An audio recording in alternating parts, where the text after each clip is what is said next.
Hello, that enjoy is very threatening. It's like you better enjoy. That was really, really oppressive. Yeah. You better enjoy if you don't. Holy moly. Welcome to episode 85 of the Click Click Play podcast. This is a Twitch special. It's the first podcast we've done in quite some time because I've been out and about or I've been ill or ill because I drank too much, maybe. Yeah. That was a really bad hangover last weekend. I went and got slightly merry on the Saturday. Sunday really hungover. Shameful. And then the hangover just morphed into man flu, which everyone knows is really bad. Oh, It's the worst. the worst. May, thank you so much for that 3-month sub in a row. I don't have any alerts on here because this gets just moved over to YouTube and stuff. So, but thank you very much. We still got your washing machine flight. This is, by the way, Flighty Broad as always. You know she's got a brand new mic. Can you hear literally everything? Kind of. Are you using the right mic on this? I don't know. Am I? It doesn't sound like a new mic. Yeah. Sounds like a very sensitive mic. Is It sounds very sensitive. I can hear everything. I can hear her heartbeat. Yeah. Good. She doesn't It's have one though. throbbing. Something else. Something else. Speaking of things that are throbbing, Dagamar, how are you? Your heart throb. Fantastic. That's what it was. Aw. Nothing rude. I'm doing pretty good. Doing pretty good. I got my coffee. I'm good. I'm good for the day. I could do with some coffee. Yeah. You too, showing off with your coffees. Where can I get that mug, Flighty? I want My boyfriend's wife got it for me for Christmas last year, so I'll ask her. You need a merch store. Yes. I want a merch store for Flighty. I have a Redbubble. A what? I beg your pardon? A Redbubble. Where? It's a Naughty, t-shirt. naughty. Where is it? They need popping. Yeah, it's on the bottom of my page there. So you Wow. can sport my Redbubble. We'll support your Alright. Redbubble. Oh wow. Anyway, you're welcome. Yeah, this is Click Click Plays Twitch special. We've got so many amazing things to talk about. In fact, we don't really. So guys, get your questions in. If anybody has anything, it's going to be like an hour long probably, because later on Flighty and I are going to do a pilot of a political podcast on YouTube, because that's where all the reason debate goes on. It's gonna be ultra conservative, right? Just like Absolutely. alt right. Yeah, Flighty and I, we're going to be. Flighty's going to be dropping the N bomb just like from start to finish. So that gets you I'm all the allowed. viewers. Yeah. How's my But- sound but- now? I'm absolutely doing sound checks while we're on the air.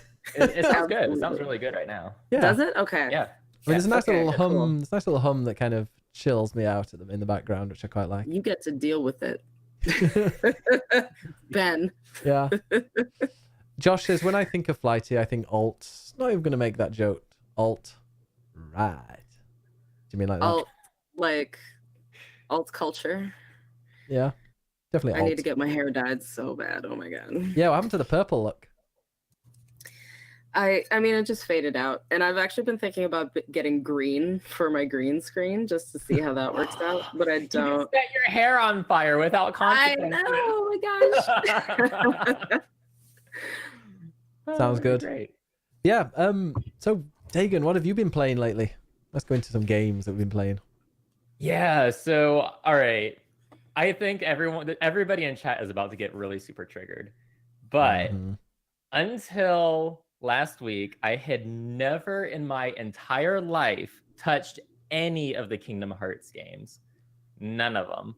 And I finally decided to play them because like Snowlush has been like really big on them. He's a huge fan of them. And the third one is coming out at the end of January. So I was like, okay, fine. I will do a playthrough of the series. And so I started it last week. And first of all, it's really charming. All right, I'm playing the HD remaster, so the graphics are okay. The gameplay is aged really well for a 2002 game. But the I'm kind of ruining people's childhood, like one stream at a time, by giving their beloved childhood game the Daganmar treatment. Yeah. But you know, and it's also like really surprisingly challenging in some aspects for a kid's game. I feel like if I was playing it as a kid, I would have like probably just given up, honestly. Like maybe I would have gone out and got a guide or something, but like it's actually kind of difficult in some parts, but I'm really liking it. I'm really enjoying it so far. Yeah. And before that, we had just finished getting through Hitman 2. I mastered all the levels. Oh, And, wow. That's impressive. Yeah. So yeah, it's good times. Good times. Nice. Kingdom Hearts. Yeah, I played the first two back when they were first released. So it was one of my childhood games. And I just remember being, yeah, there's a huge difficulty curve and then just going, screw this. It's not worth it. So I don't really have that fond memories of Kingdom Hearts. I know it's going to upset some people in the chat, I'm sure. But would we like associate the word overrated a bit with Kingdom Hearts? Because it has Goofy and Donald. Coming from somebody who had never touched a Kingdom Hearts game before, I would say no. Okay. No, I don't think it's overrated at all. I think that, I mean, I am actually legitimately enjoying the game, like, a lot. The combat is really fun. There's the puzzles are really interesting. The level design is fantastic. I really like how they did a lot of the levels. It's good stuff. It's a really, really good game. Yeah, I don't know. Yeah, it was. I just never really got into it, mainly because of that difficulty curve. I wonder if there was like an easy mode that was like possible to beat as a kid, if I'd have enjoyed it as much, or if I'd enjoyed it much more. Because there was I can't remember how far I got. There are difficulty levels now, and I don't know if that was part of the original game or not. But I'm playing on like the medium difficulty. I actually asked Chad if I should play on the Proud level. They're like, no. I was like, okay, apparently I'll never get through the game if I play it on hard mode. No. Yeah, I think it was AJ was playing it, and he played it on. I think he was getting frustrated with it. But he said the controls weren't that good, as far as I don't want to put words into his mouth. I thought he said the controls weren't that good. The controls are okay. It's plagued with the old style camera controls. The first one is anyway. I will say that the camera is finicky. Okay. And it has that old console feel. Yeah, I've been really frustrated with the new Spyro remastered. Everyone's been raving about how great it is, and oh my god, the camera, you can't move the camera faster than your character. So if you're spinning around, the camera's always going to be like below it. And I mentioned that, and I got so much abuse from people going, no, you're just not used to it. Oh, you're moaning about everything. Oh, blah blah blah. And then your complaints are invalid. Yeah, exactly. Apparently they are. And then I think it was actually AJ or no, maybe Valued was playing it, and I went in and he was like, "Yep, the camera controls are really annoying." Mr. I Love the Ants, by the way, talking about Kingdom Hearts, says if there weren't Disney and Final Fantasy characters, would anybody honestly give a shit about these games? I already don't give a shit about Disney characters, and I could take or leave the Final Fantasy characters. Like, I love Final Fantasy, but I don't really care about them being in the game or not. So I'm looking forward to the next one. I'm looking forward to the next one, like having really, hopefully, cool graphics and all these different areas that I'll recognize, because I feel like every area in this next one's going to be like from the Pirates of the Caribbean. I think that's like Endgame people are suggesting. So there's so many trailers, I've just stopped watching them. Yeah. Well, this game, I mean, the third one's been in development for how many years? It's been remade how many times? Oh, Jesus. So yeah, there's been a lot of teasers and stuff for it. So many like superfluous in between. Oh my god. Between number, yeah. What are they called? 2.5, 2.8. Yeah. Birth by sleep. Yeah. That's not even a number. 365 days. Yeah. By 2 for some reason. I think our first ever Click Click Play podcast was a joke on that, because it was not the first episode, so we called it was like 0.5 HD remaster type 0. Yeah, so it's been a bit of not something that I've really cared about, and I'm going to be playing the new one, I'm sure, but I don't have the love for it. Some people do. I heard that the new one is going to have like a whole bunch of cinematics glued together to get you caught up on the story. So you don't really have to play through the first 2 games, I don't think. I heard Glenn watched all the cinematics and stuff on a YouTube video and still had no idea. Isn't it really complicated for a kid's game? I mean, I'm only so far into the first game, and I've avoided spoilers, but I hear that the story is just incredibly convoluted. It would give Metal Gear Solid a run for its money. Yeah. Oh, snap. Yeah. you gotta work real hard for that. Oh, especially with me. Dang. When I did that playthrough with Jordan at the end, I was like, oh, so it's about climate change. He was getting upset about that because there's some penguins and polar bears at the end. Oh, so what did you say the other one, Hitman? I've only played like a one playthrough of that. How did you find it? It's not grabbed me as much as Hitman 1, although I did do the, what's it called, elusive target in 6 minutes. I was very proud of. Yeah, that impressed me. I actually tried. I ended up poisoning his coffee, Okay. and that was not easy. And it took me a little bit to get that just right. But I really enjoyed the game. A lot of people have said that it's like Hitman 1.5 instead of Hitman 2, and I think that's actually a fair criticism. But I don't think that's necessarily a bad thing either. No. I think Hitman 1 was great. Hitman 2016, it was great, and more of that is not something that I would complain about. No, there was new mechanics. I loved the new levels. I really enjoyed it, and people in my chat who had never even seen a Hitman game, they were loving it. Yeah. Like all the shenanigans I would get into, like bashing an old lady in the face and putting her in a furnace. It's an evil laugh, Lighty. No, it was good stuff. It was good stuff. And then you know how I am too. I derped so hard so many times, and chat just loved it. So I had a good time with it. We need to do the ghost mode together. We do. Eventually. We need to schedule that. I need to I need to get back into it. I'm probably going to do it in the new year because there's a few games coming out that I want to play. What's that new one coming out? It's called it's coming out, Atlas? Yeah, Atlas. It's the guys that made Ark. They're making a kind of a pirate open world MMO game. Oh, I heard about that. I saw the trailer for that. Yeah, looks really interesting. I'm sure it'll be janky as hell, but I'm going to give that a go. Hopefully they'll fix the problems and optimize it for systems that NASA doesn't own. Yeah. Yeah, they premiered that at the Video Game Awards, right? Think so. I've not really heard much about it, and then it was due to be released a few days ago, then it got pushed back a week. So that's a good sign. I'm sure it'll be completely bug free when it. Well, it's coming out in early access, so non-Bethesda mode. Yeah. Oh yeah. Oh, don't give them a free pass anymore. Breaking Shays. No. Dagon actually added more comedy and fun to that game than it probably has on its own. Oh. That's probably true. I worked so bad in that game, but we made it. It was all good and fun. I love it when you're throwing something at some guy and it'll connect to them. But if as you're throwing it, it disconnects, you just kind of underarm throw it. So you're just kind of throwing a spanner to a guy instead of at his head. It just goes over his shoulder. You know what I never actually did though was the homing briefcase. Oh, I I've didn't never tried actually that. take advantage of that bug. Has it been fixed, or are they going to keep it in? I don't know. Well, the last patch notes I saw in the bug section of the patch notes, it said the homing briefcase wasn't strong enough, and it didn't hit multiple targets yet. I like that. So they have a good sense of humor about it anyway. I don't know how long they're going to keep it in. I wonder what they're going to do with Hitman 2, because it's 90% down. The sales are 90% down on Absolution, which is pretty huge. That's pretty magnificent. Yeah. So wow.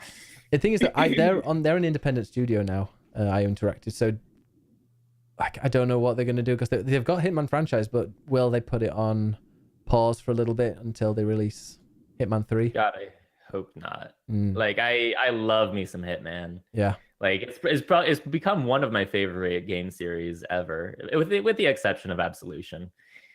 So oh man. Yeah, 2016 was the first one I properly played, and it was my game of the year. I loved it. Played it so much. I think I've got like 80, 90 hours just playing that and mastering certain levels.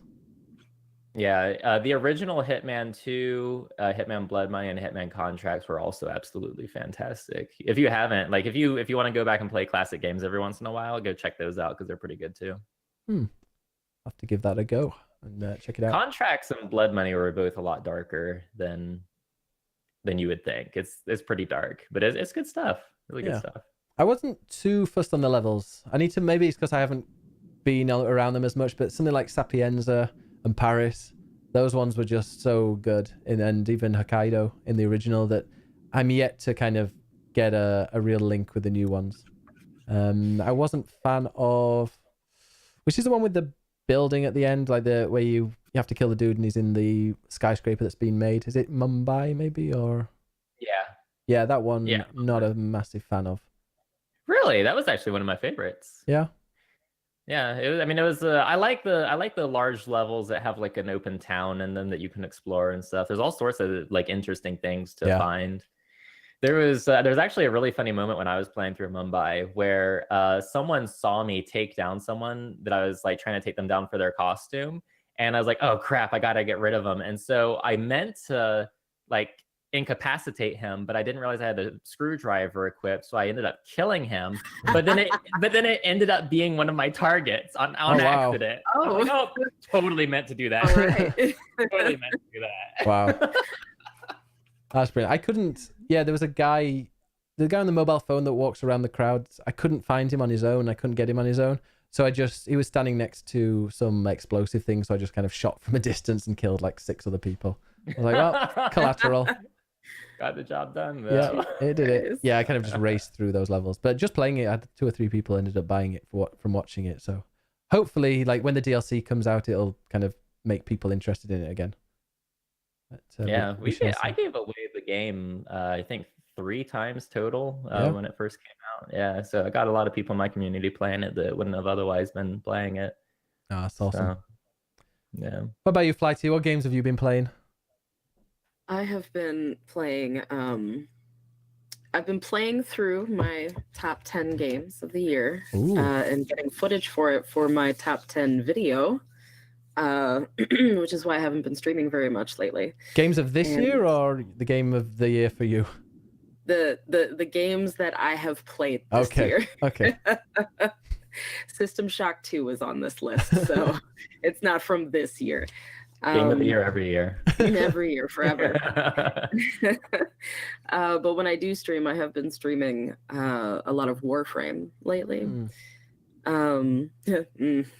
I've been trying to get people to play it with me, but it's such a weird and complex game. Like, you can't learn how to play the game just by watching other people play the game. You have to actually like get up in there and do like trial and error and stuff. And I understand why people wouldn't want to do that because it can get really frustrating if you don't have a guide. The game does a really poor job of explaining itself, so you definitely need like someone there to help you out. So, but yeah, I've been playing a lot of that content and it's all free, and if anybody wants to join my dojo, please let me know. Beg your pardon? Did you hear me? Oh my. Yeah, I think so. Yeah, dojo. Mojo, my dojo. Okay, gotcha. Interesting. My dojo. That's what I call my vagina. So.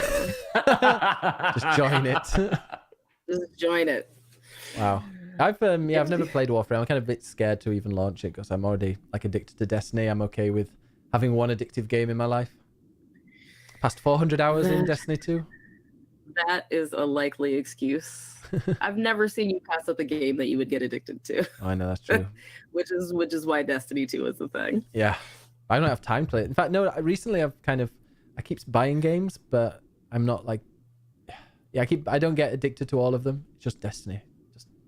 Second I got close to the level cap, which I managed to do, I got to 596 and the level cap was 600, so I was so close. And then they released DLC to push you up to 650, so I'm like, I have to keep grinding then. Well. Yeah, it's Warframe. Are you enjoying it then?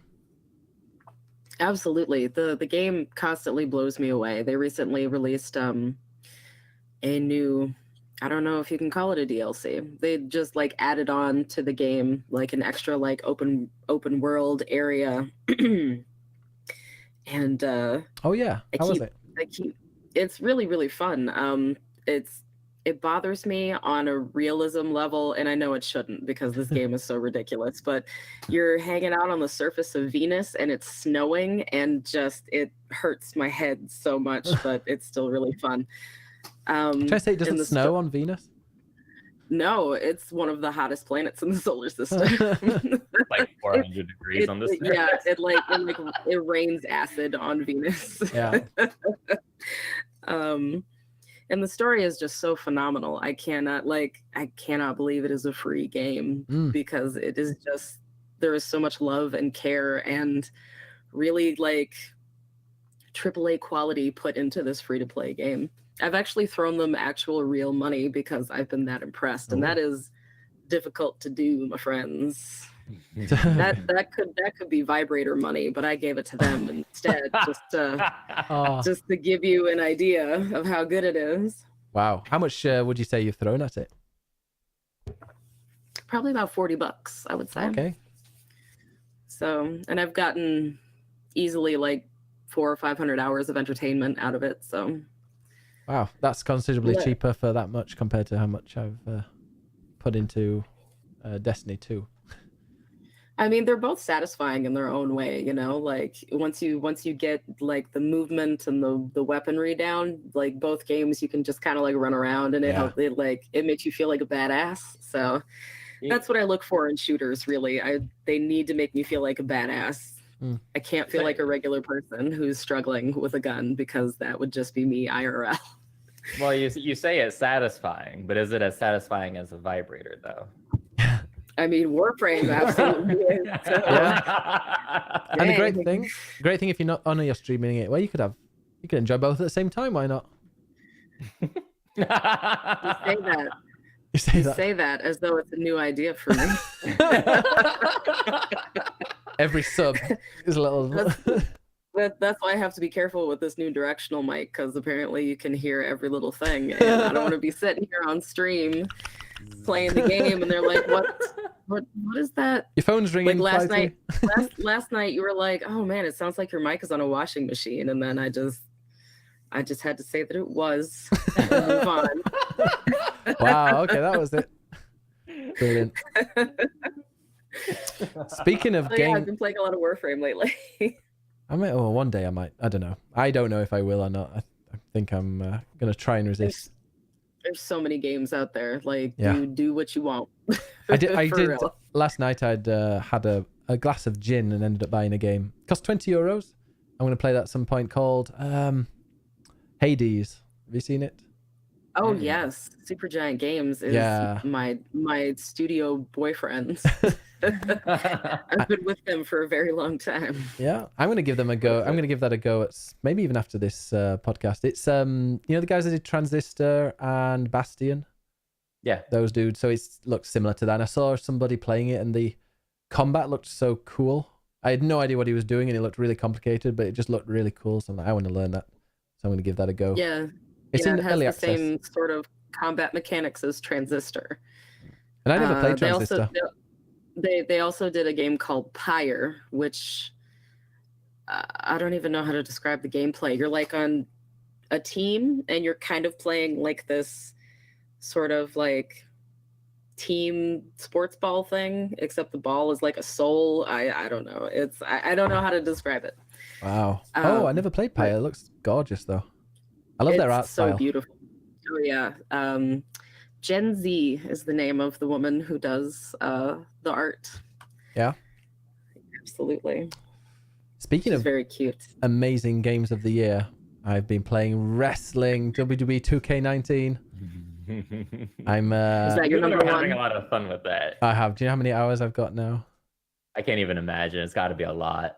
Hundreds. 235 on PC, but it's got to be like another 10 on, because I rebought it on PS4, because not very often, but very rarely it does crash on PC. So I just want a stable experience. So I went and got the PS4 one, and I'm going to be streaming it on PS4 from. Did the characters transfer from PC to PS4? They don't. So I've got to remake Your Amazing Thighs, Dagon. No, there's so many characters to remake, though. Yeah, it's not going to be everybody. I'm going to cut down a little bit, because there's quite a lot of people who I've got that like never drop by. So it's going to be people with the coins, like the people who have like the coins. So for example, Cyrona's there got over like 10,000, nearly 11,000 coins. Dagon, 6,000. I really appreciate your lurks. I often see you in there. I'm the lurk master. You are a god at that. But like every 1,000 or every 2,000, you're going to be able to like upgrade your character. And I'm going to have a kind of a division. So people every third pay-per-view or something like that. So like every month, going to kind of look at who's like what score, what points people have got, and kind of relegate and promote people. So it just kind of keeps it going, and has it so that when we do these matches, the people who are like in the chat are the ones that are going to be fighting, because that makes it a lot more interesting. If you've got somebody fighting who's like not been by for 2.5 months, then yeah, it's not quite as exciting. Heard that. I've been very, very fascinated by the sort of phenomenon that's surrounding that game in your channel, because I don't know if I've ever seen you actually play that game Oh, on I did. channel, I on did. stream. I played Oh, it did you? I've not seen it either. Last I weekend. missed that. last weekend. I went. It was about 11 o'clock at night, and I was feeling really tired. And I just downloaded it because it had just come on sale on PS4. So I was like, I'm going to play the career mode on PS4. I think I went to bed about 5 o'clock. It's really cheesy. It's terrible. I mean, the mic when the guys are talking, when your character's talking, great. It's like they've recorded it in a studio. But whenever they speak to the wrestlers, it's like they phoned in their their voicing. So he's like, he'll walk up to, dear. he'll be like, "Hello, Stone Cold, how are you doing?" And he's like, "Hello, yeah, I'm really good. How are you?" Oh God, no. Yeah, It's great. and it's so cheesy and it's unbelievable. Like, there's obviously it's scripted. I mean, I won't call it fake, but it's scripted. It's an act, and Wrestling isn't I real. know, well, it is real, but it's It is actual like people in the world. yeah, they do get hurt and all that stuff, but it is scripted. But at one point, you were offered a contract, and then the contract gets taken away because you beat up somebody in a car park, and then to get your title back, you invade their show, and then you get like wave after wave of their wrestlers coming out to you. It's like, why wouldn't you just call the police? If some guy came in and started beating up your characters in the ring, your guys in the ring, and they just invaded, they'd be like just ejected and kicked out. So Yeah, call security. exactly, it feels a little They've bit. been bringing some logic to WWE. Yeah. Can't have that. No, Can't but have Yeah, no, that would be boring. I'm having Or, I'm having a lot of fun with it. And like, yeah, the bit where you do play, where I did play, I had quite a lot of fun. It's a really goofy career mode. It's kind of buggy. It's weird and badly acted and stuff, but it's got some charm. People in the chat seem to enjoy it actually. So Yeah, that's like the whole phenomenon surrounding the sort of extreme personalization, and it's like, just because you're not Yeah. actively playing the game doesn't mean you're not putting work into it. mm, And Oh. like people in the chat get really excited by that, and I love the like, I just love how that's happening. It's something that I've never seen before, and it's just so heartwarming to Oh. see it. it's super gay as well. It's like theater. It's just yeah. Yeah, it's like Yes. like buff theater kids, Yeah. basically. exactly. By the way, I wore my lumberjack shirt just You- for look, just for That is the quick what he wears. Are you wearing the really short shorts as well? Well, I'd have to stand up to show you, and I don't want to get your channel banned. So. Oh wow, okay. That means he's wearing absolutely nothing. No, Really I'm shocked. listen, when I'm on someone else's stream, I actually do put on pants. all right? Okay. I have some, because it's one thing if something happens to my channel, but I'm not gonna put someone else. If the Still if the consider it. webcam just falls off, then insta ban. Wow. Yeah, no. So That's you and May held the title for quite some time. Dagan May, you were. Dagan, yes, I saw that. Flighty though, unfortunately. What's been happening with Flighty? I just keep getting my ass beat over and over and over, and it's fine. I'm Yeah, into that. you always Yeah, the flip smile. side is you like it, right? Yeah, exactly. I'm perfectly okay with that. You always leave the ring with a big smile on your face. Can't beat me. I'm always the winner. Yeah. If she loses, she wins. But apart from that, I've been playing quite a bit of Red Dead Redemption. I'm up to chapter 6. Won't do any spoilers, just that chapter 5 I was not expecting what happens in chapter 5. And if anybody's been playing it, would be like probably the same, going, holy moly, that came out of nowhere. So apparently the epilogue is awesome as well. I think the epilogue's got something to do with the original. I have no idea, but I'm going to be trying to play through that. Yeah.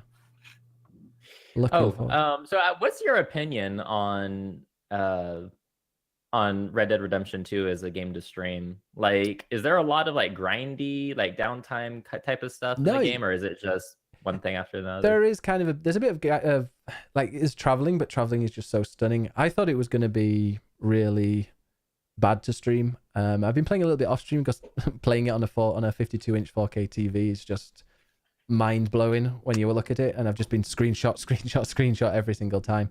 But it's a really good game to stream. I think a lot better than I expected when I'm streaming.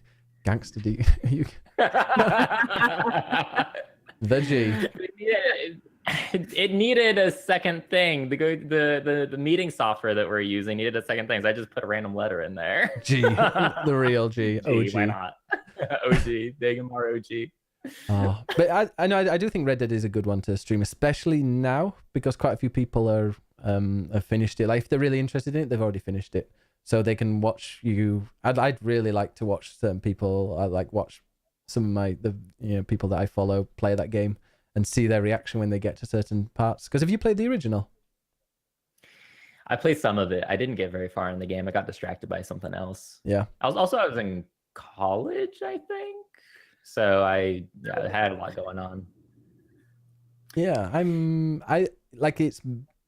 I don't know if, because this is a prequel, I don't know if that makes it a lot better that you haven't played the first one, or like it doesn't make any difference at all. But I think the epilogue has something to do with the original, so someone said it might be a little bit boring. The epilogue might be a little bit boring if you've not played the original. But I don't know. But then it says for people who have played the original, it's really cool. So part of me thinks that you might, this is my guess, I have no idea, and please, if I am correct, don't tell me, because I want it to be a surprise. But I wonder if because you play as John Marston in the original, going after Dutch, and at the moment you're with John and Dutch because you're actually a gang, and then John, disappears, and that's why in the original he's kind of going out to get after Dutch. So I wonder if you then are going to be experiencing Red Dead Redemption 1 from Dutch's side, which would be really cool if that is. So like from the enemy of Red Dead 1, if you're going to be playing as Dutch from the other side, and then maybe like, oh, you realize that actually he isn't the villain or he isn't the bad guy. Interesting. I absolutely, I love it whenever I play a game and if you use any kind of like real world logic and you play through it, you're like, oh shit, I think I'm the bad guy, but the story is like presenting you as like the good guy. That's most video games for me these days. Like we're the bad guys. I'm really looking about it. It's so beautiful. Yeah. And I feel like at this point, I mean, like as you said, most people have already played through Red Dead Redemption 2. Like all the big streamers who've kind of already played through it, right? Yeah. And so like I could probably get into it at some point and try, play through it. I mean, that's a legitimate. I mean, this is Twitch Play, so let's talk about it from the Twitch perspective. It's a legitimate strategy to wait until all the big streamers are done with like a super hyped up new game. Because like when you play it when it first comes out, you're not going to get noticed. Everyone's going to be watching those streams with thousands of viewers. Right. I gotta say, I streamed it on the morning it came out and ended up sending a host for 150 people to the device. I don't like to show off or anything, but it was I think because in the UK there weren't many people streaming it because it was out in the morning and a lot of people were finishing the stream, so I got like a few hosts.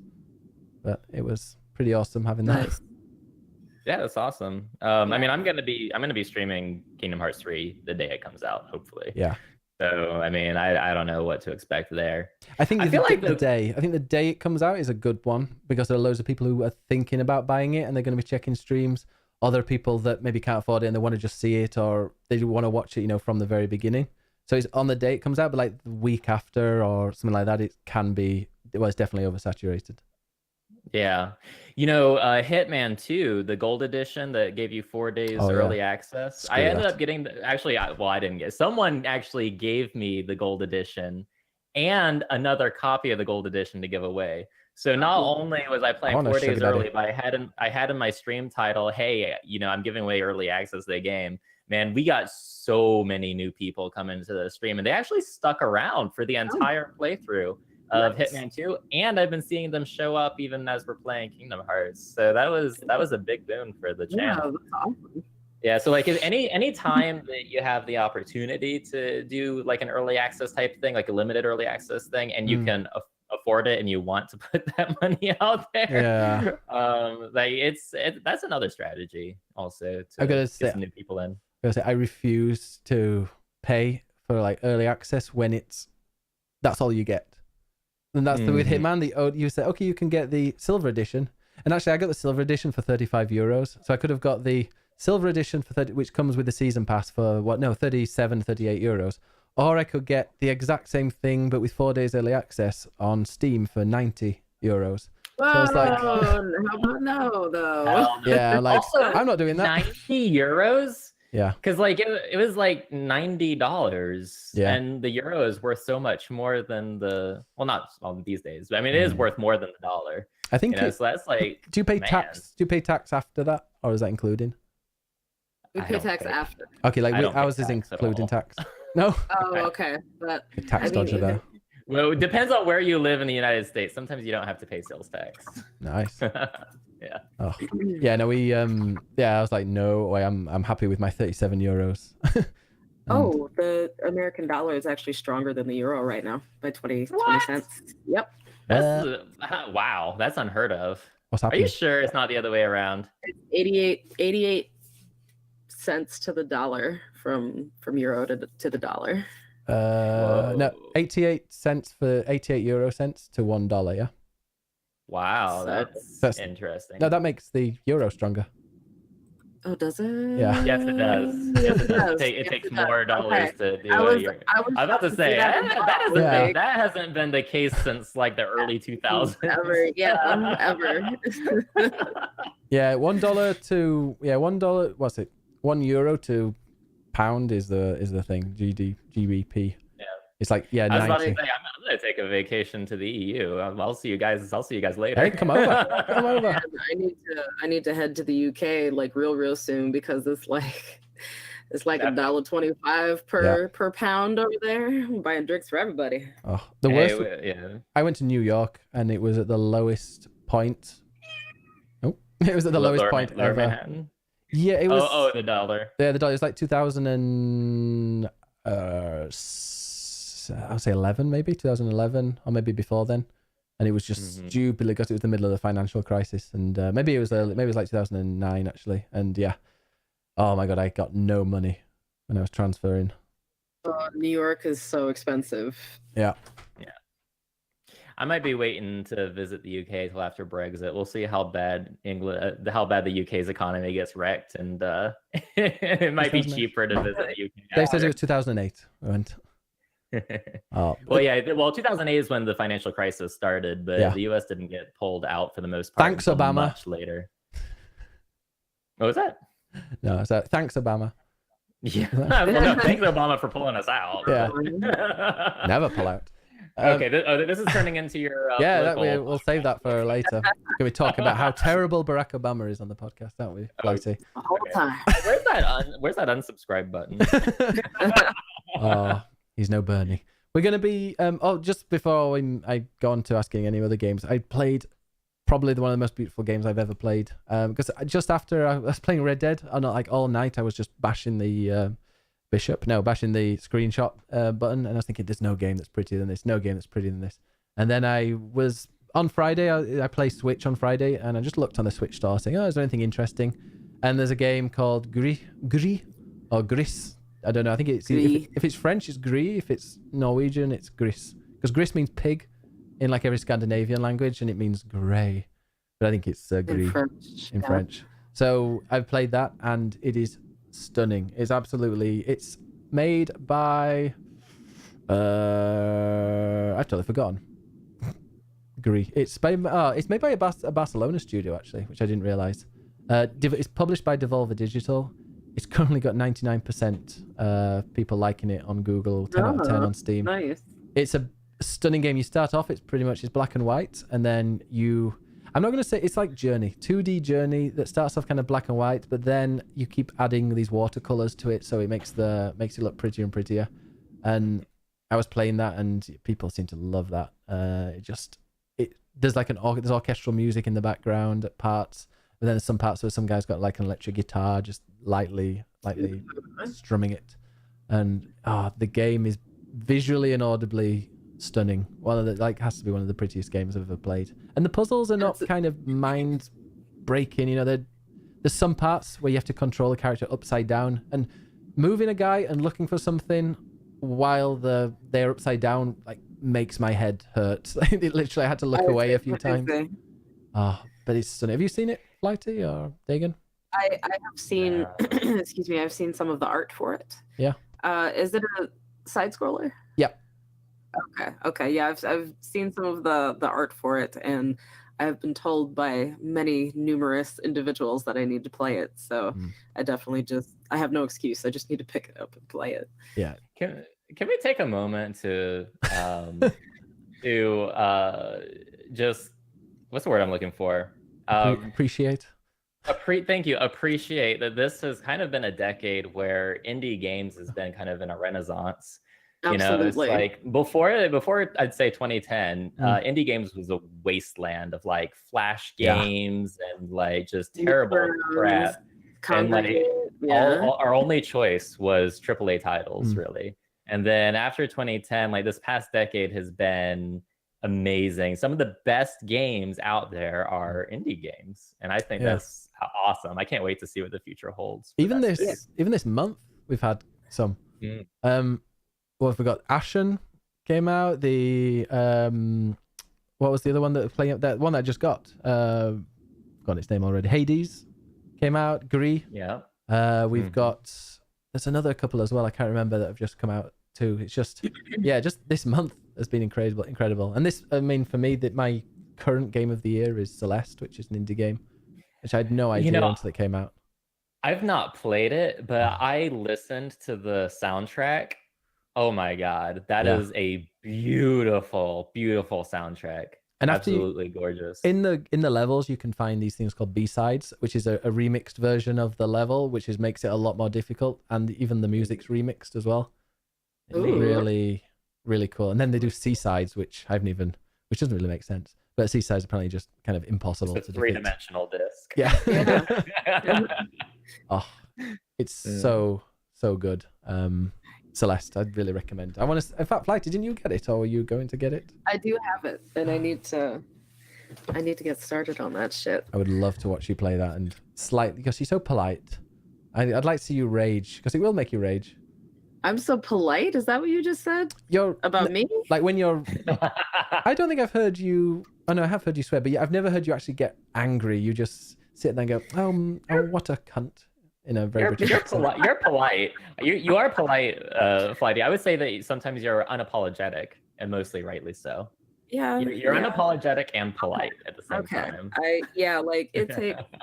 It takes a lot for me to get mad at a game.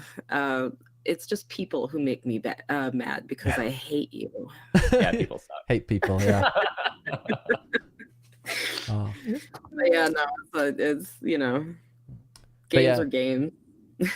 Games are games. Exactly. You know what makes me mad is when Grendel here likes to crawl like all up on me, like especially during boss battles. Yeah. That shit makes me mad, you little shit. Grendel. His ass will just be right here. Just not moving. Grendel's such a handsome cat. He is a very handsome boy.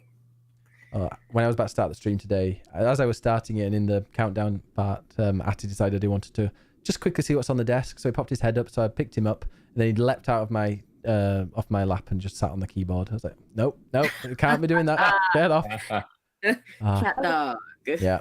He was, I don't know what he was trying to get. I'm gonna look at switching over to some Twitch play question topic things. Yeah, I saw we had some pre-planned. I actually have one that I don't know if I don't know if you guys have talked about it yet or are interested in talking about it, but I'd like to hear your all's opinions on the recent hate that a lot of stream coaches have been getting lately on the internet. Stream coaches. Oh yeah. Mm-hmm. What? Yeah, so there's content creators that have risen up in the past, I'd say 12 months or so. Their focus is helping people make their streams better and grow their communities and that kind of thing. And recently, a big streamer named Lyric tweeted that stream coaches were basically garbage and that you can't teach luck. And kind of highlighted the fact, in my opinion, that he's incredibly out of touch and doesn't know anymore what it takes to, grow your channel these days, that it's a lot more than just luck. he was lucky because he started when, it was Justin TV, super small, and you didn't have to put any work hardly into getting big, right? The playing field is totally different now. Sure. So I'm curious what you all think about that whole fiasco. I've never really thought about it. So I'll let Flighty give her opinion because I'm going to think about it now. This is the first time I've heard of it, although I'm not surprised to hear that it's a thing. I'm wary. I'm wary of people who try to teach things that I find easy, and I sound like such a shithead when I say that, but like, I'm going to continue to sound like a shithead, but I want you to know that I don't mean it that way. I was recently alerted to the fact that not all people are creative, and I know that sounds so dumb, but I'm constantly surrounded by creative people. So the concept of people not being creative is totally foreign to me. And I think that might be the case for me when it comes to people who can't figure out how to grow their channel on their own, if that makes sense.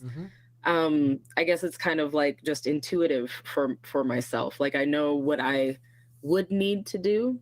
I just don't do it because I play a lot of like stupid indie games. So like, but I do know that like, if I were like Ben here and playing like not creative. WWE 2K19, like I bet it's a new game. A lot of people are interested in seeing it, even if they don't want to play it themselves. They want to watch it, So I guess I'm wary of people who charge for that, but also I don't want to begrudge people who feel like they need that extra knowledge, if that makes sense.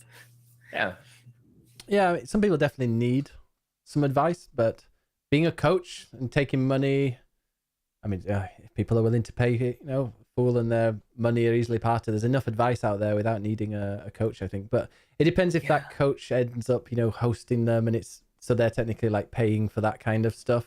That obviously is against terms of service. Yeah, I think it really depends on the stream coach. I think that there are a lot of con people out there who are just taking money and not adding any real value, not really doing anything. I think that there's others that are actually, really good at what they do and actually offer value and add value in. One of them being, I think, Ashney Christ, which is probably the largest name in the stream coaching arena right now, where she actually provides all of her advice, all of her tips. Everything is totally free. You can get it off her podcast. You don't have to pay her a cent. When you pay her, she gives you like, individualized attention and like one-on-one like help and assistance and things of that nature. And that's what you pay for. But like anyone can get her stuff for free. And I think I like that because like, I don't know if she has good ideas or not. Like I would want to hear those ideas before, I ended up shelling out any money to her. And I think that, and sometimes she's like really off the mark, I think. Like one of her pieces of advice recently was, she had some anecdotal evidence that a lot of her clients were seeing a lot of success dialing back the number of streams they were doing to like 3 times a week. And they're creating like an artificial demand, in my opinion, where like it wasn't like that increase that they saw was going to drop off eventually. They're like artificially creating a demand that wasn't sustainable. And you're also not exposing yourself to new viewership those times that you aren't streaming, Right.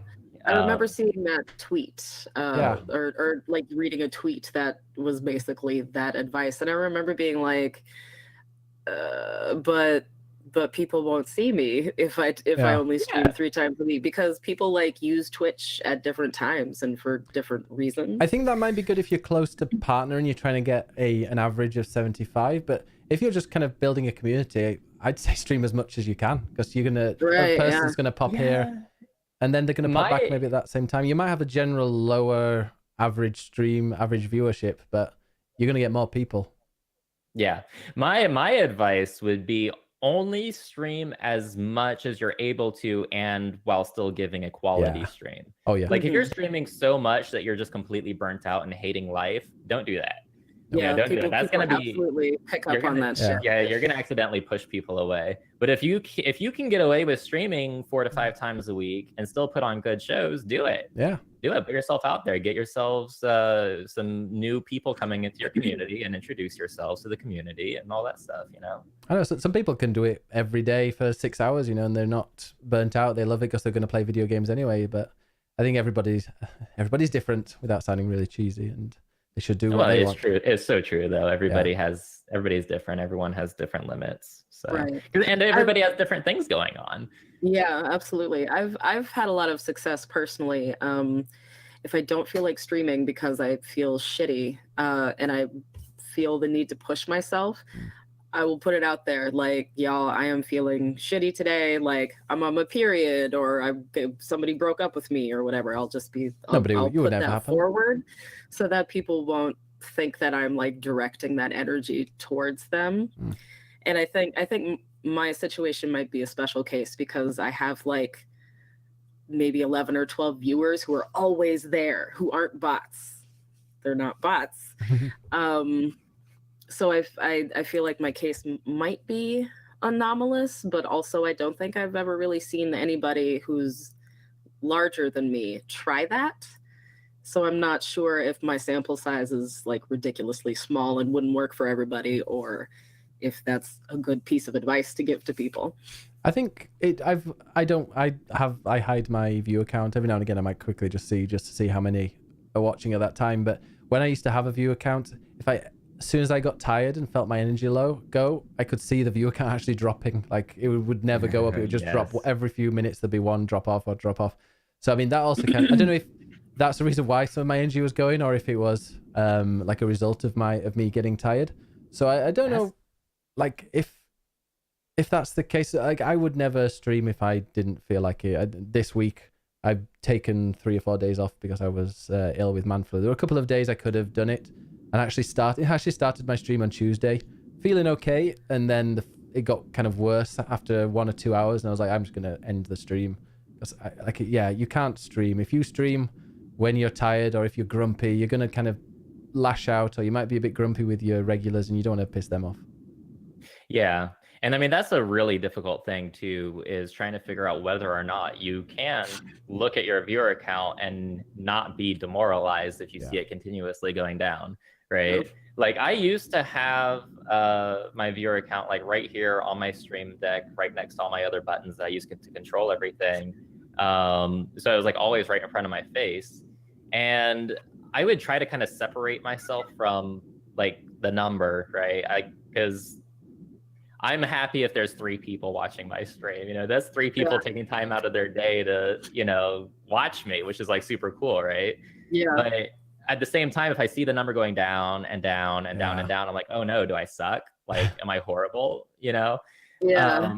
And so that's difficult. But at the same time, I think I want to know if I'm not putting on a good show. Like if I am seeing the number decrease, maybe I need to change something. Maybe I need to like go to a different game, or just try to like maybe get a cup of coffee or something, you know?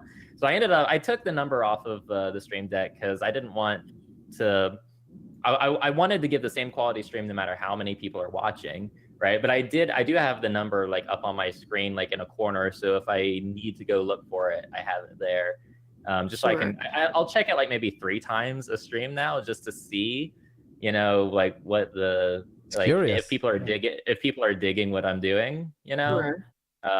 But other than that, I try not to take a look at it too much. Yeah, if you can compartmentalize like that, like I'm a little jealous of your ability to compartmentalize like that, because I have imposter syndrome, something fierce. So whenever I see like data or statistics or anything like move in any negative way, I'm like, oh my God, they can tell that I'm a fraud. No, that flighty fraud.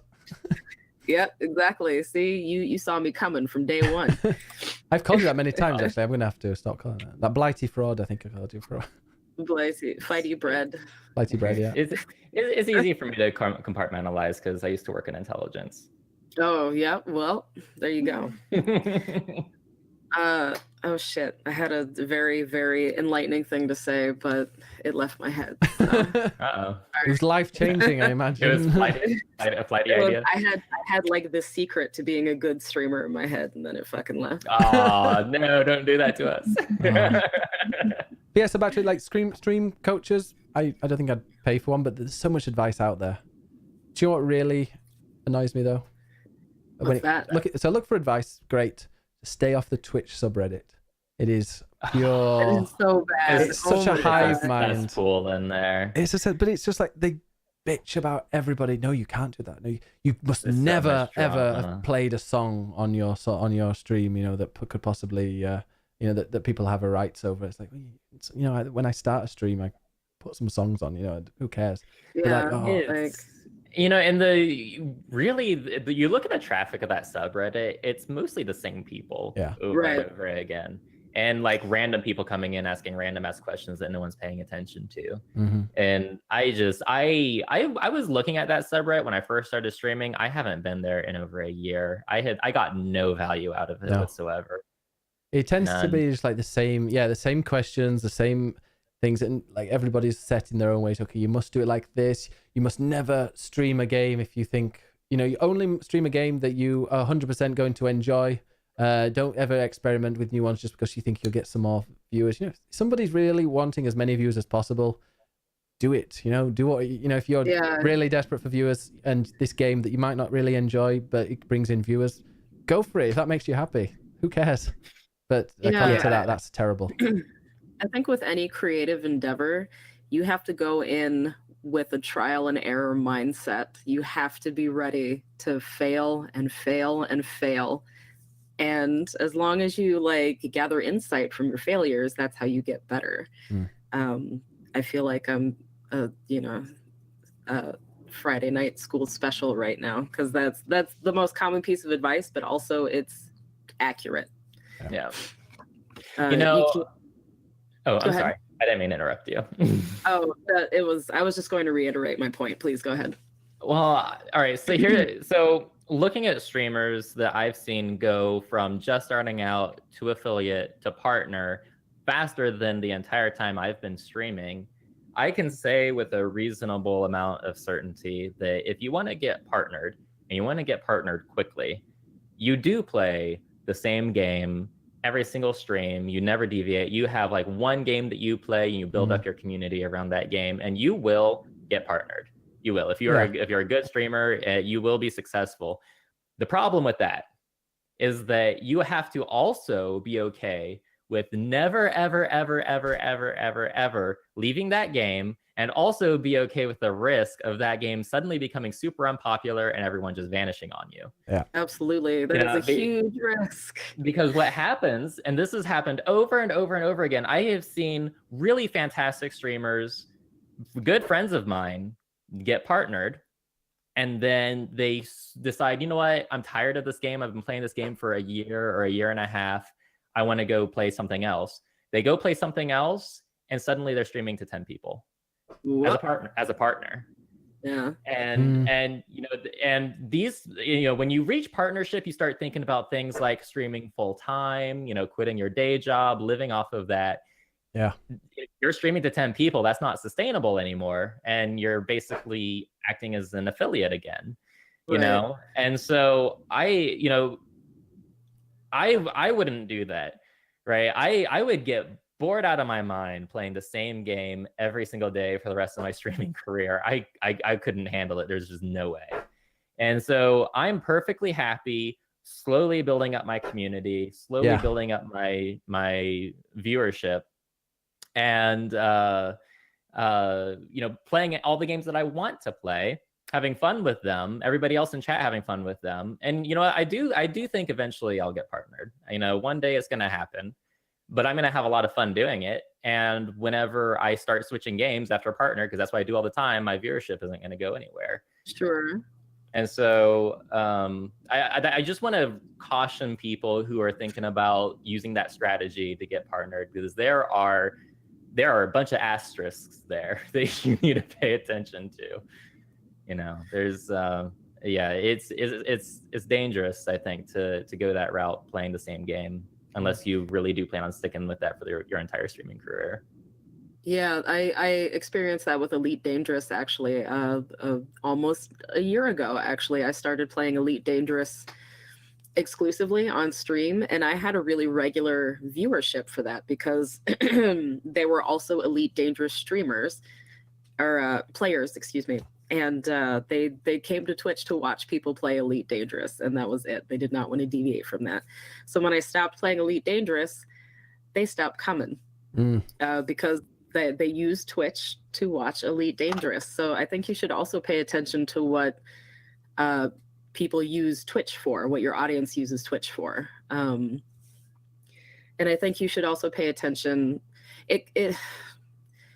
You need a big set of data for this particular thing in order to get anything useful out of it. But if you can pay attention to what days you're having, like, if you're having a sleepy day and maybe only like 8 people come to your stream, maybe on like a Wednesday or something. Monday mornings.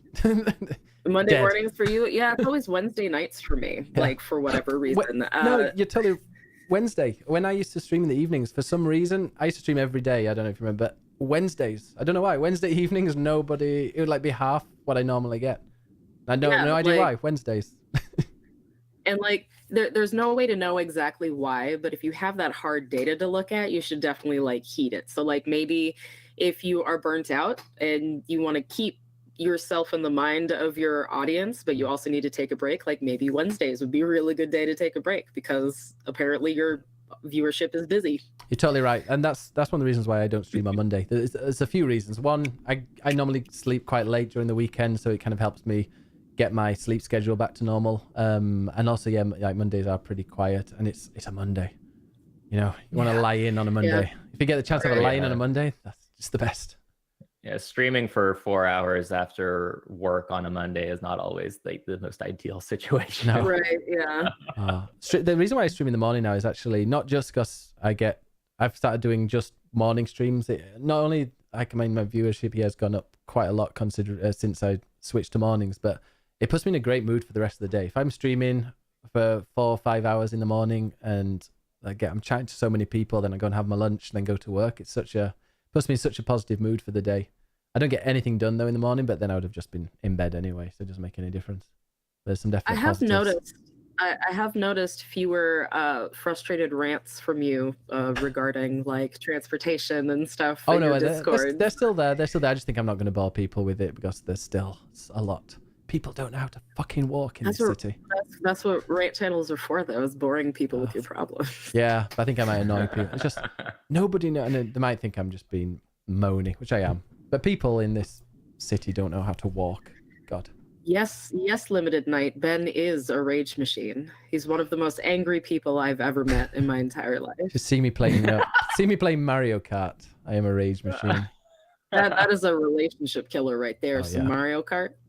Yeah, I think the last time I played that with AJ, I told him to go and fuck himself. Oh my god! Poor AJ. Lovely AJ as well. Hey, we're getting a raid from Kavixi. Hey. Thank you so much for the raid. Sorry, we turn the alerts off because it gets recorded for the podcast, but really appreciate it. Thank you so much. Melon said it's the only time he gets in a mood. But then Melon started beating me at Mario Kart, and then I sneaked on the assist mode for me, so I started beating him again, but he didn't realize. Felt great though. You dick. Yeah. I think I only raged one time ever in my entire streaming career so far, and that was during Detroit Become Human. There was like this one part of the story that I was trying to change. Oh. Yeah, just one part I could not change and could not for the life of me figure out how to do it. And I got so frustrated. And there's actually clip evidence of this. It's pretty bad. I raged pretty hard. Somebody said you rage. I don't know who it was, said you raged once when this saw a great rage when somebody tried to backseat game in your channel. I don't know about that. I've gotten really snarky with back streamers, but I don't know if I've ever raged at one before. Yeah. Melon says there's some raging with Mario. Well, me for the jump rope. Yes. Oh yeah. Well, just a little bit. Not nearly as bad as that time with Detroit. during Odyssey, there is the jump rope thing where you have to like jump the rope, I think 100 times or something, and it's like ridiculous. You have to get the timing just right, like 100 times, and I was pretty upset with that. That was like the most bullshit mechanic in any game ever, which was horrible because the rest of the game was so lovely. I really enjoyed every other aspect of the game, and if it wasn't for the freaking jump rope, it would have been my game of the year. That happened with me with the fishing part. Remember there was a fishing mini game in Mario that I was just like, nope. You had to move and you had to catch so many fish and you had to move it across. Pretty sure that was Mario. Yeah. In Odyssey? Yeah, maybe not. No, Jak and Daxter remastered. Okay, I was about to say I don't remember. I got 100% in that game, and I don't remember that. Yeah, no, that was it. Jak and Daxter. That made me rage. Yeah, living in nights. Like, so we're learning Dagamar never rages except when he rages. I mean, I guess that's pretty true. Yeah, maybe I do rage more than I realize. So this is people who are coming in from Kavix's raid. This is every couple of weeks we do. It's been a bit of a break lately, but every couple of weeks we do a Twitch special of the Click Click Play podcast where we just talk about Twitch. How, any questions people have got, we go and discuss them. And Kavixi has just said he's become affiliated and he got a raid from Finsdal. Congratulations, Kavixi. That's awesome. I hope. Oh, nice. I don't. Where's my sound effects for this? Am I following Kavixi? Kavixi awesome. That's awesome. Though. Really, really, congratulations. Yeah. So we were just talking. Are you going to stick to that one game and get affiliated? No, don't just play what you want. Yeah, that's what I meant. Yeah.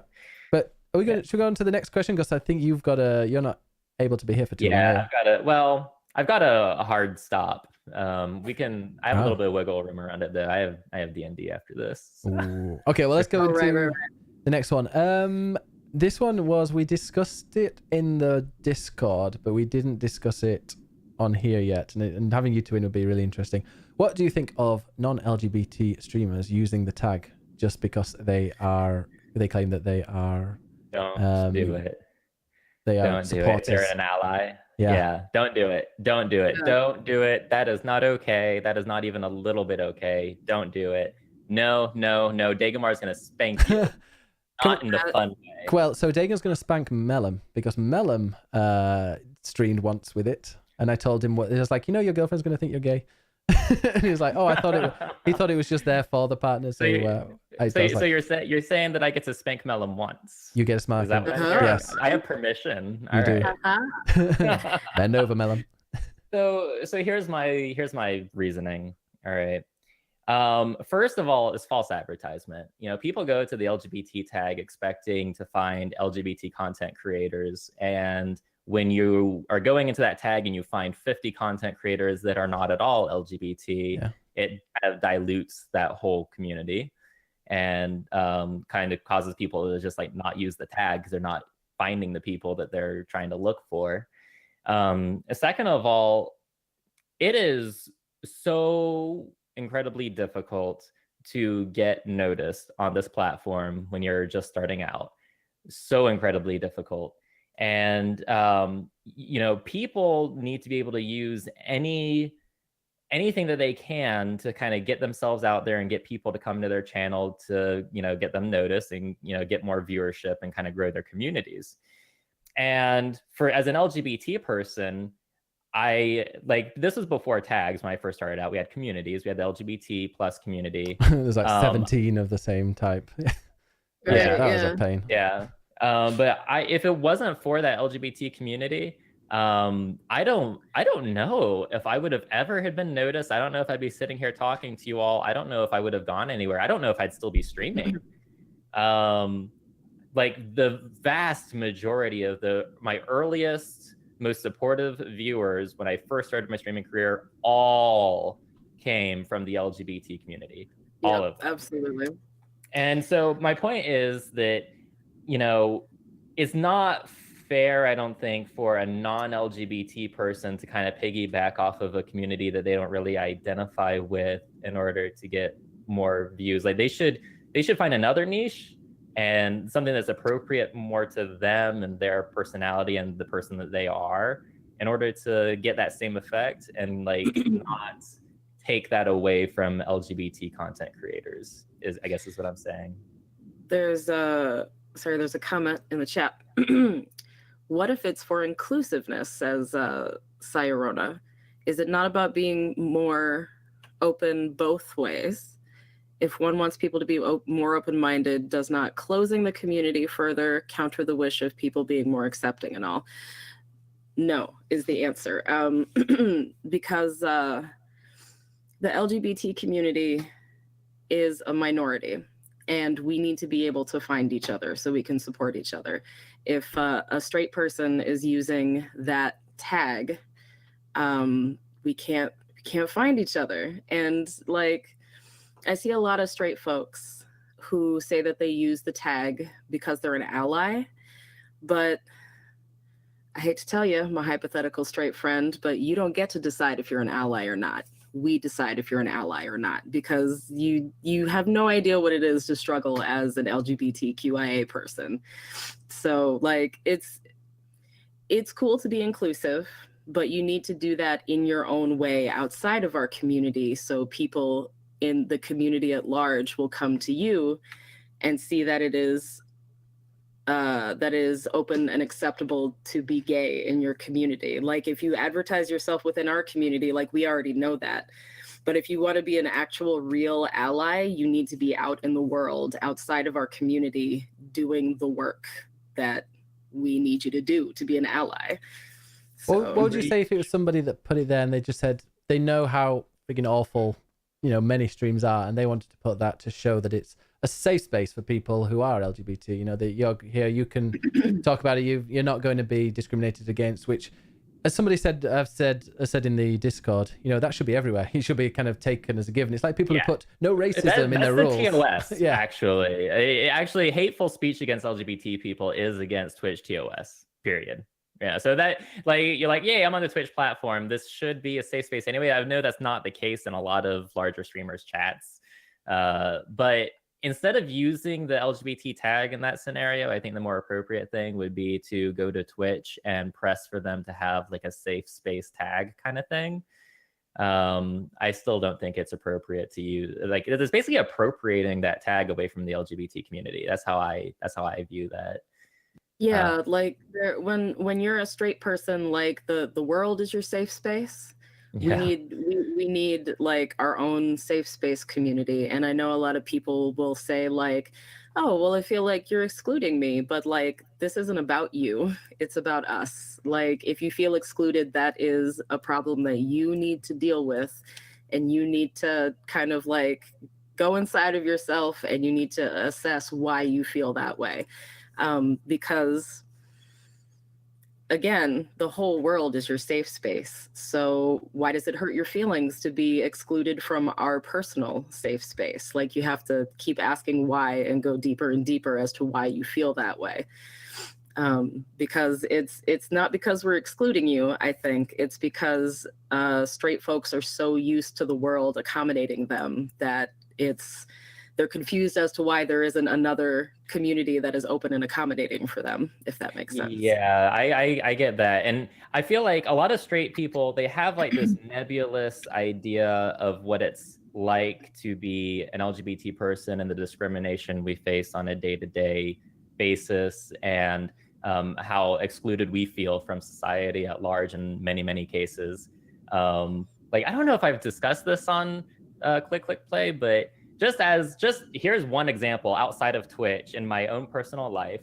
I still do not have a driver's license for the state that I reside in because the supervisor at my local DMV is homophobic, and she does not like the fact that my marriage license has two men's names on it. And I'm taking this to court. I have an attorney, is hopefully going to get sorted out in court, but I have lived here for 8 months. 8 months, and I still don't have a driver's license because the lady at the DMV refuses to give me my driver's license. And, you know, it's just that's just one example. You know, we face this stuff, seems like every day, in some places multiple times a day, like Alabama or something. You know, there's some like really hostile places. And I think that, you know, a lot of straight people understand that there's a lot of hostility towards LGBT people and all of this stuff, but they don't understand, You know, they haven't lived it. It's like there's like, you know, I can understand that it's really difficult to be African American in the United States, but I don't know how difficult that is. You know, because I've not experienced it for myself. You know what I mean? It's kind of the same vein there. I know that a lot of straight folks get kind of offended because I understand where you're coming from when you say, hey, shouldn't it be open both ways? But we're telling you how to be an ally right now. So heed this advice. If you want to be an ally, don't use the tag. Just use other tags that aren't the LGBT tag, and just do the work required to make your community as inclusive as possible, because we need you to do that. You're our man on the inside, you know, like and if somebody says something homophobic, it doesn't matter where, on Twitch, in real life, you need to call them on it, and you need to make sure that they are responsible for the shit that they say.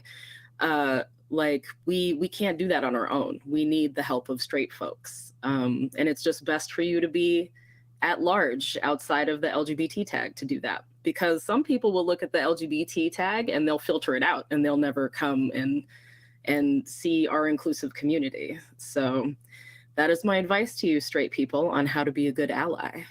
Yeah, if you want to in people's face that you have a safe space for LGBTQIA people, just put that in your title. You know, you can put that right there, right in people's face in your stream title.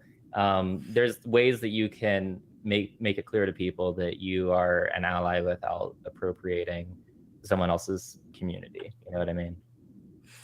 Saying straight people and talking about us like we're a unit is no more right than labeling any other group. But well, we're saying LGBT people, straight people. We are. I mean, we're it's used as a descriptive, tool. Like you're not a monolith for all straight people. Like we're not a monolith for all LGBT people. But like it's a community descriptor, like Dagon said. Yeah. Those straighties. That's my favorite silly nickname. I think Limited's right though. He's like there is a problem with those tags, because apparently someone, I don't know if that is true, but if you like hover over the LGBTQI tag, it says something like for allies and those that identify. So that's where I imagine. I thought that that's what it was, but I got spanked in my channel and was told that it was for asexuals, which made a lot more sense, because that's another, minority sexual group. Does it really say ally when you bounce over it? If that's the case, I feel like Twitch needs to wrong. fix that. Yeah, it's not for ally. No. But when you think, if there was something, I don't know if Tyrone would agree with this, if there was something of another one, like, so for example, there was a tag for African American gamers or women gamers, something like that, would you feel like you would click that if you were an ally? I would click it. I wouldn't use it. Yeah, like, why would you use it? Trying to say I'm an African American streamer, an ally? Yeah, Black folks are obviously welcome in your stream, but if somebody clicks on that tag and they see your white ass, you will get down. Yeah, that's kind of how I feel about it. It's like I think these tags are a good way to find marginalized communities. Content creators that otherwise wouldn't get as much attention because they are, in some sector of society that is somehow marginalized, right? That's how I view these tags. And I think any other tags that Twitch adds that makes other marginalized minorities in society more visible, that would be fantastic. I think that'd be a great thing. There is a downside, by the way, to streaming to the LGBT tag, is that you get a lot of trolls. People troll that tag. They go through there and I just made a tweet about this last week, where I was watching another streamer, another really good friend of mine, and he was just getting constant abuse, just one person after the other coming in, just saying the most horrible things. Is this AJ? And No, actually, I mean Oh. he's been getting a lot of abuse on Twitter, the poor guy. But no, this was somebody else, and it like I haven't actually encountered that too much myself, but I think that's just because like my mods are so on point all the time. Like sometimes I look up and I see a lot of deleted messages. Like, don't click on it, Dagan. Don't That's click on all it. I ever see. That's all I ever see, Yeah. which is I think is good, But not everyone has like really attentive mods like that. And so yeah, it's not all rainbows and sunshine and the LGBT tag always, but anyway, that's a little bit of a tangent. Let me see. This is great. I'm reading through the chat. Yeah, I've got some great discussions going on in there. I've got to say, when it comes to people streaming the LGBT thing, if they're not LGBT, it doesn't bother me as much, but the ones that really kind of bug me are the ones that are obviously using it to get noticed. You probably know a couple. There's one who is straight, and I think he popped up because it was a recommended stream, and he was topless, painting things on his, or sticking stickers or something on his body. Yeah. And then I was Trying to like, get them thirst follows. yeah, I was absolutely. like, okay, well, yeah, and you're not LGBT, but you've got it's like, there's websites for that. Yeah, absolutely. I don't have anything against, I hate using the term titty streamer because it's really disrespectful. Body streamer. I'm a titty streamer. Yeah. Like, I Can't say have that. titties and I am a streamer, so I guess technically, in the most technical sense, I am a titty streamer. Suggestive streamers, like, maybe. It's a suggestive streamer. I don't have any problem with that. I'm a sex worker myself, like, whatever. But if you use it deceptively, I think that's where the bullshit lies. Because they're not actually trying to be an ally. They're just trying to take gay people's money. So, yeah. Yeah. I've actually been into some streams, some larger streams even under the LGBT tag, where the streamer ended up being straight and his community was actually super hostile to gay people and the streamer wasn't doing shit about it. Yep. Jesus Christ. I saw somebody who mentioned that, I don't know name names, but he was a very big streamer, and maybe it's the same one.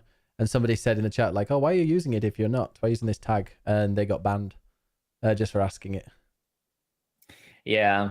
I was in one stream where like people were throwing around the F word and all sorts of stuff. It was not fun times. I noped out of there pretty quick, but it made me think, like, why in the world is this person streaming under that tag? Once again, diluting the tag, making it difficult to find actual LGBT content creators.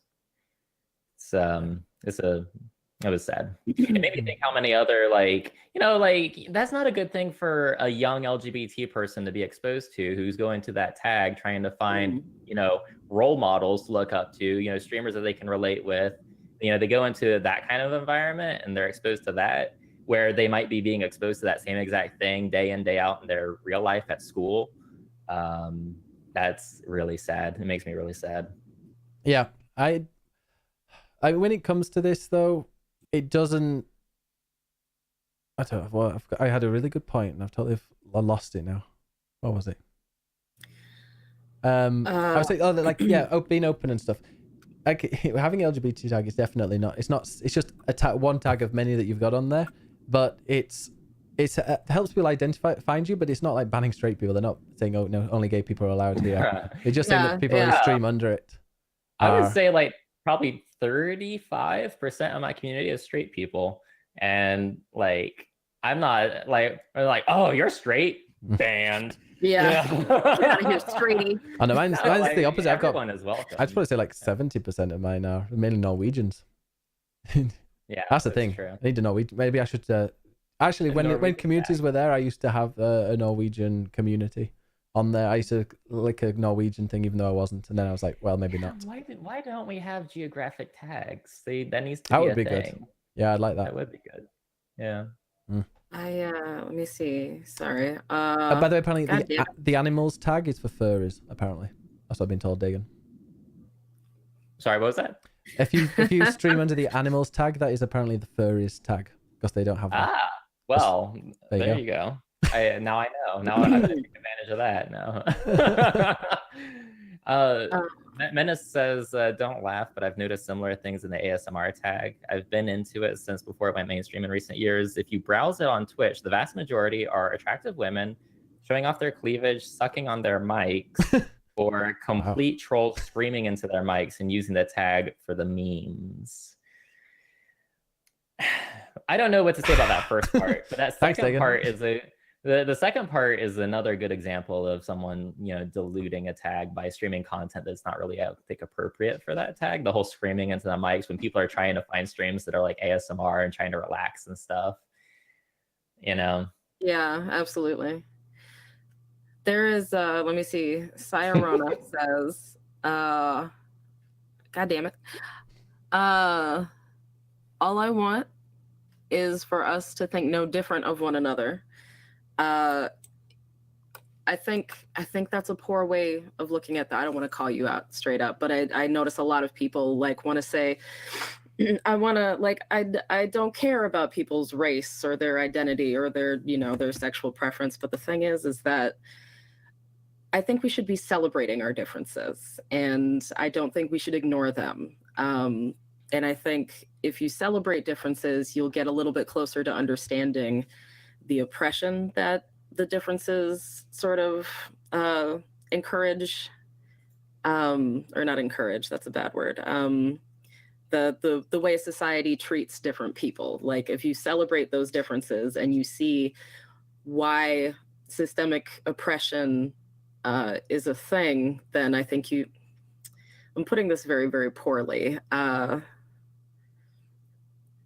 The long and the short, though, is please don't ignore our differences. Please think about them and celebrate them, because people are different. We're not a uniform monolith for anything. Like we are all, in fact, individuals, and that should be paid attention to. So I wasn't like directing that straight at you. That was more of a general comment. Yeah. Should we do a final question? Apart from Baltimore here says, how many licks does it take to get to the center of a Tootsie Pop? One, if you're really good. Wow. Okay, next question. This is from Ass Troll Fairy, troller of all those asses. Sure. Oh, no, that wasn't the question. What improvements can Twitch integrate into their platform to increase interaction with the streamers? If they want that, should they reward long time or frequent visitors to streams? Could they get out achievements and perks? Could they get out achievements and perks to viewers? Maybe give out achievements and perks to viewers and streamers, like vanity badges, like VIP badges? Any extra thoughts? Yeah, so this is really good. And this is something that's been on my mind since the start of my streaming career. In the absence of anything that Twitch has officially put out, I've worked really, really hard to, as best I can, reward my longtime viewers a lot more than like new people coming in, because my whole community is built on the people that have been around with me since the beginning, and I want to recognize them for that. And I feel really bad because a lot of times, especially when chat is really busy and I'm focusing on a really intense game, I sometimes miss messages, and sometimes it's from a longtime community member, and that's just like the worst feeling in the world. When someone that you really care about that's actually become like a friend, and like you're just totally ignoring them, and that's no good, right? And yeah, I don't know who I'm talking about, Menace. I have no idea. I'm talking about Menace. So there's things that I've done to try to reward my longtime viewers that I've had to like do myself because Twitch doesn't offer anything like that. Like now they have the VIP badges, which is I guess you can kind of use for that, which I actually do kind of in a way. Like the way I use my VIP badges is like I look at 3-month viewership, like amount of time. And then like whoever has like the top number of hours watching the stream for that time period gets those VIP badges, and I I'll do a reevaluation every 3 months. Another thing I do is I have like the reward store, so like you earn the channel currency and you can actually buy actual Steam games. with that channel currency, and like that's to reward people who are like always there. You know, like Okay. you're watching my stream, you get free games. That's pretty badass, right? Right. Yeah. And there, you know, but I've had to like custom code all this stuff. I've had to like do all this stuff because there's an absence on Twitch of, you know, features like this, you know, and like, so, you know, if you're a coder, great, you can do it yourself. But if you're not, if you're not, you're kind of SOL, which isn't good. And Twitch has always kind of had this problem too, where it's really difficult to build your community. It's really difficult for smaller streamers to get their name out there. I think that something like that would help that. It would help people stick around in any given stream instead of, you know, bouncing around a lot. And anything that Twitch can do to help smaller streamers grow and get noticed, I think would be really good. I think it's a very weak area of Twitch, and it has been for a really long time, where all the attention goes to the larger streamers. So yeah, I think Twitch should implement something like that. I don't know what that would look like exactly. I'd be interested to hear your all's thoughts on it, but I think that anything that Twitch can do to retain viewership on a given channel would be fantastic.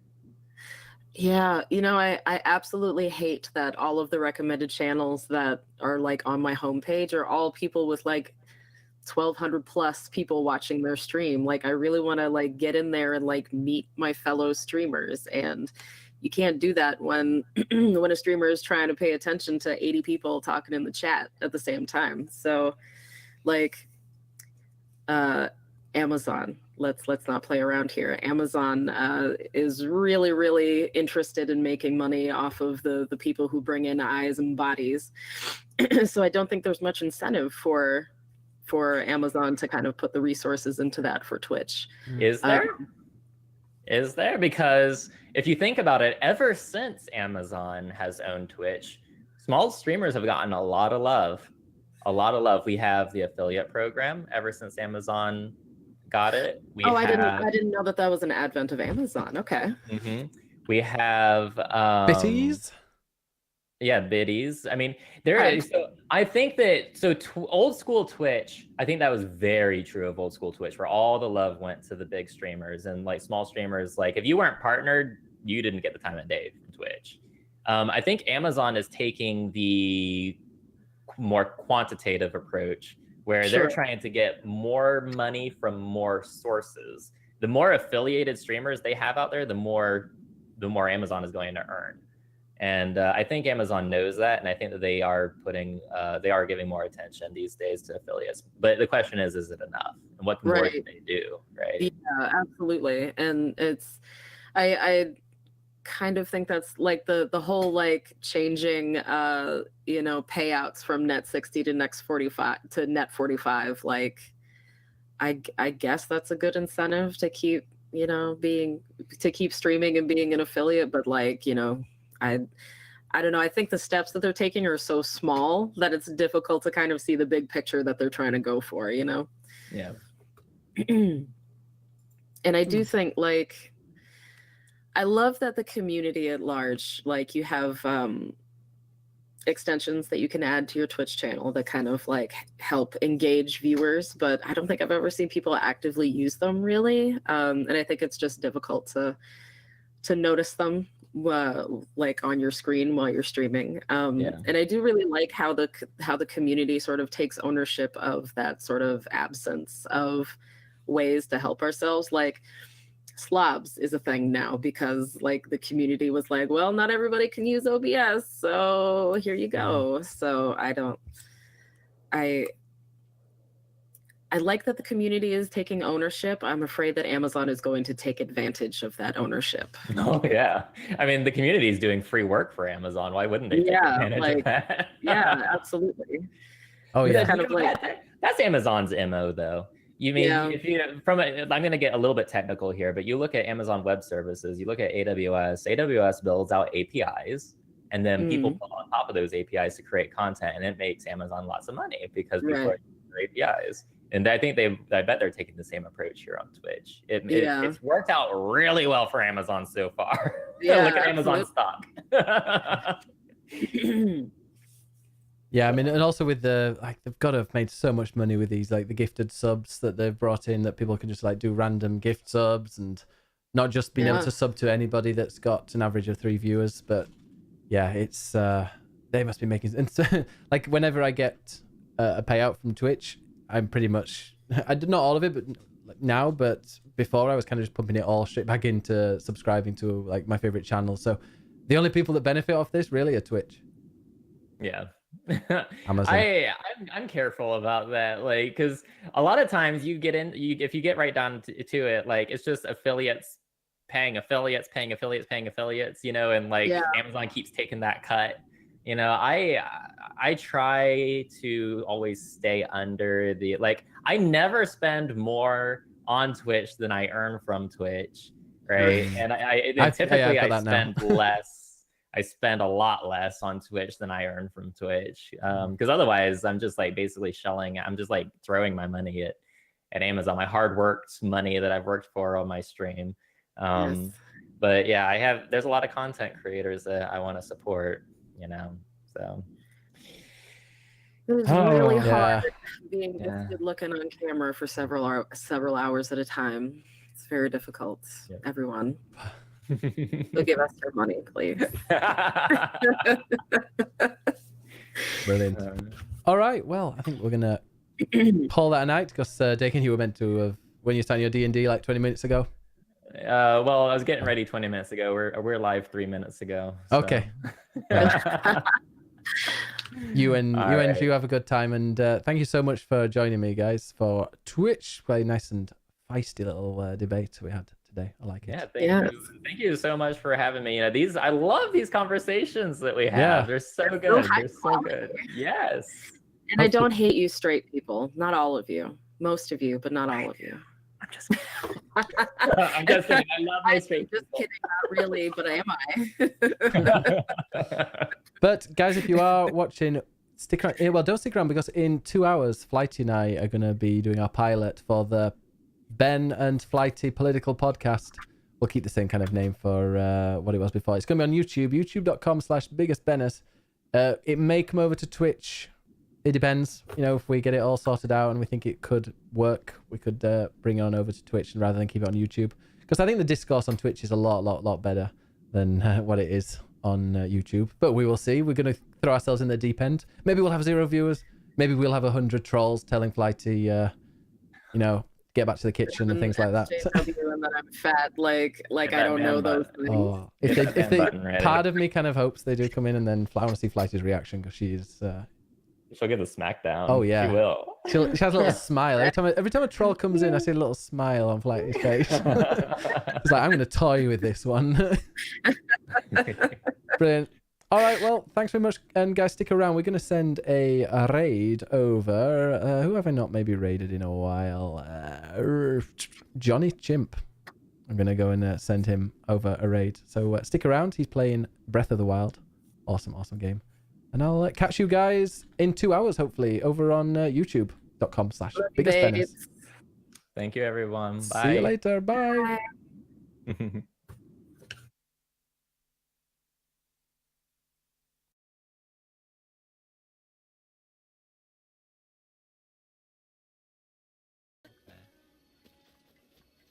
Isn't one on the roof? Oh no. There's one.